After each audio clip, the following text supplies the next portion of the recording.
नमस्कार, मैं हूं प्रवीण गौतम और आप देख रहे हैं पब्लिक मीटर। दोस्तों, पीएम मोदी को नेहरू और गांधी परिवार को कोसने की ऐसी आदत पड़ गई है कि जिस बात को लेकर देश के पहले प्रधानमंत्री पंडित जवाहरलाल नेहरू और इंदिरा गांधी की तारीफ होनी चाहिए, उस बात को लेकर भी उनकी बुराई करने लगे, जो इस बात को दिखाता है कि अपने समर्थकों को, देश की जनता को पीएम मोदी मूर्ख समझते हैं। पीएम मोदी ने नेहरू और इंदिरा गांधी की जिस बात को लेकर बुराई की, जिस बात को लेकर कोसने का काम किया, उसे सुनकर हंसी आती है। उस बात पर तो तारीफ बनती है कि देखिए, देश की जनता को अपना परिवार मानते थे, लेकिन पीएम मोदी उसको किस एंगल से देखते हैं और क्या अर्थ का अनर्थ कर देते हैं। जरा सुनिए पीएम मोदी ने नेहरू और इंदिरा गांधी की बुराई करते हुए क्या कहा। अप्रोच, चीजों की तरफ देखने का हमारा दृष्टिकोण, समस्या के समाधान के लिए हमारी सोच और कांग्रेस के बीच में आसमान जमीन का अंतर है, बहुत फर्क है। मैं आपको उदाहरण देता हूं। हमारी सोच यह है कि 140 करोड़ देशवासी ये इतने सामर्थ्यवान हैं कि वह चुनौतियों को समाधान दे सकते हैं। ये हमारी सोच है, हमारा भरोसा है देशवासियों पर, उनके सामर्थ्य पर हमारा भरोसा है, और यही लोकतंत्र की भी सच्ची ताकत होती है। लेकिन कांग्रेस देशवासियों को ही समस्या मानती है। अब मैं इनका इतना बोल करके छोड़ दूंगा तो आज पता नहीं रात को उनको नींद नहीं आएगी और गालियां कल कैसी दे उसका प्लानिंग चलेगा। लेकिन मैं उदाहरण के साथ बताना चाहता हूं किस प्रकार से लोग सोचते थे देशवासियों के लिए। देश के लोगों के बारे में नेहरू जी और इंदिरा जी की सोच क्या थी, मैं उसके विषय में बताना चाहता हूं। इंदिरा जी एक बार ईरान गए थे और ईरान में वो भाषण दे रही थी, और उस भाषण में उन्होंने नेहरू जी के साथ जो बातचीत हुई थी उसका उल्लेख किया।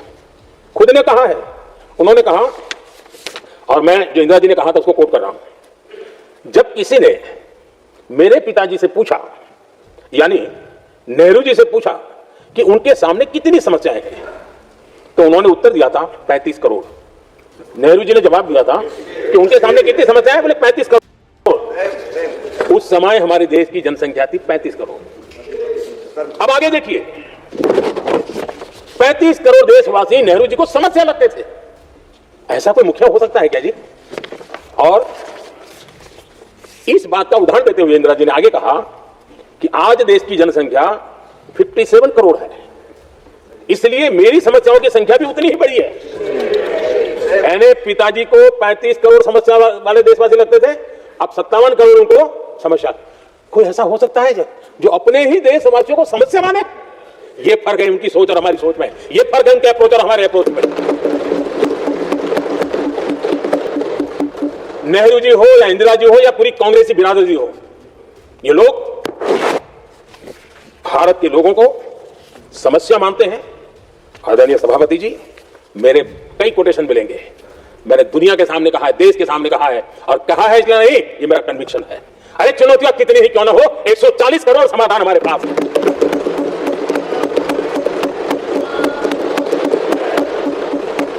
हमारे लिए देशवासी समाज की पूंजी है। हमारे लिए हर देशवासी भारत का उज्जवल भविष्य का नियंता है, निर्माता है, करता धरता है।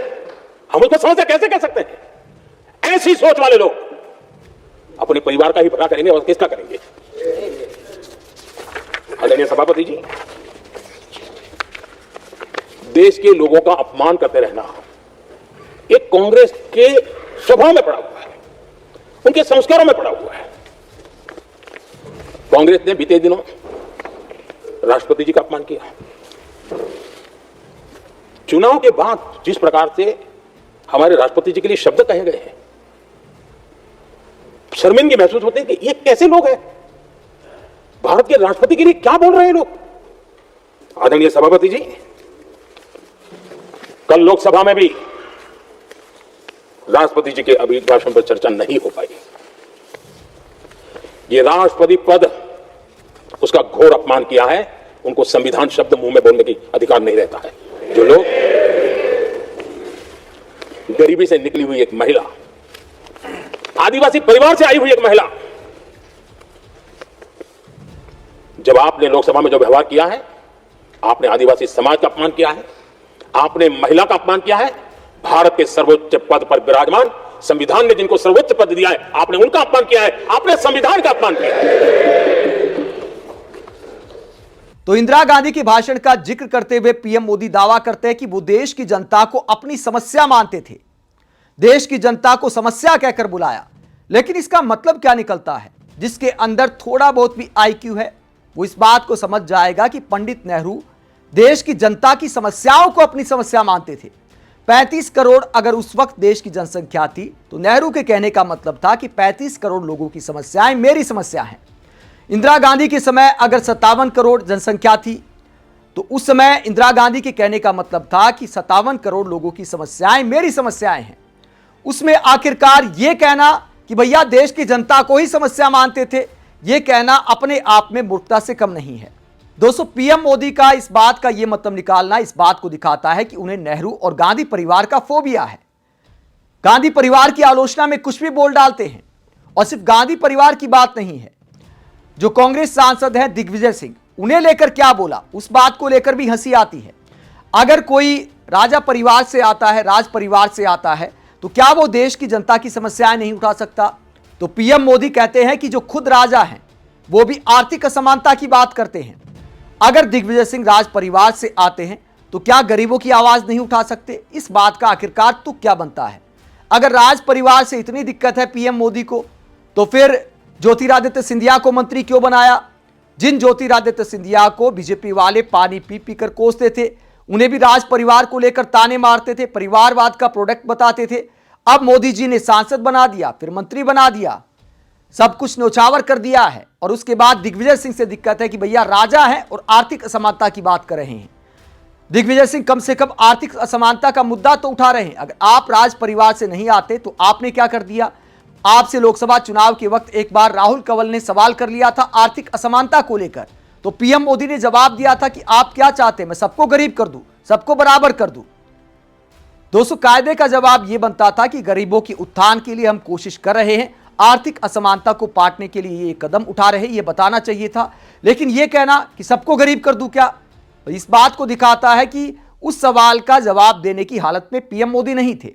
इसलिए जो बेबाक पत्रकार हैं, जो कठिन सवाल करने वाले पत्रकार हैं, उनसे इंटरव्यू देने से पीएम मोदी बचते हैं। आप इस पूरे मुद्दे को लेकर क्या सोचते हैं? क्या पीएम मोदी का गांधी फोबिया कभी दूर होगा, नेहरू फोबिया कभी दूर होगा, जो इतने साल बाद भी गांधी परिवार को कोस कोस कर ही अपनी राजनीति चमकाते रहते हैं?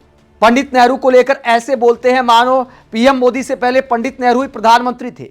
उसके बीच में कितने प्रधानमंत्री आए और चले गए, लेकिन अब भी इतिहास को कोसकर अपनी राजनीति को चमकाने वाली राजनीति को लेकर आप क्या सोचते हैं? कमेंट बॉक्स में अपनी राय जरूर दें।